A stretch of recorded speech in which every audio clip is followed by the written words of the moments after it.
You have just been offered a lamp that may or may not contain a genie. What do you do? You have just been offered a lamp that may or may not contain a genie. What do you do? Jim Sims.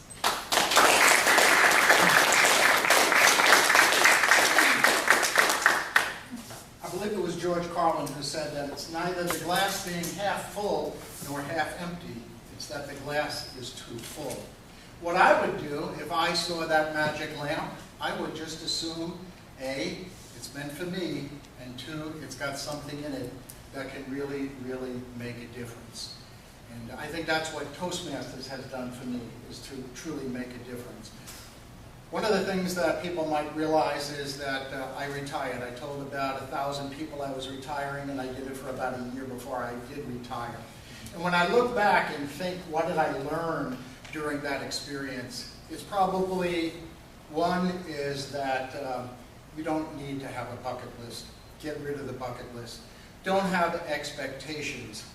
You live your life every day, and you know, if you look back at yesterday, then why have regrets? You can't look forward to tomorrow because you don't necessarily know whether tomorrow's going to happen. You have to live today, and you have to live in the present. And I think what you have to do is you have to make a difference in people's lives. You lift yourself up when you lift someone else up. And it took me a long time before I learned that, and I had an example yesterday.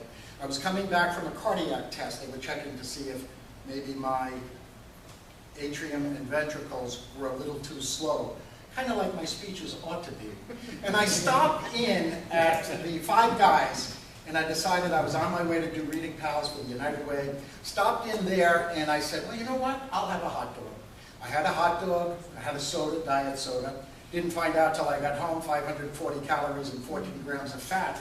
But I was starting to leave the restaurant, and I turned around.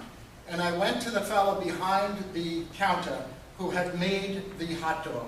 And I said, you know what? That was one of the best hot dogs I've ever tasted. It transported me. I thought I was back in Brooklyn, New York. And I realized that I had learned something that my wife knew from all time, is that if you just invest 5 or 10 seconds in someone else, you could bring a smile to them and a cheer to their day. Madam Contest Chair.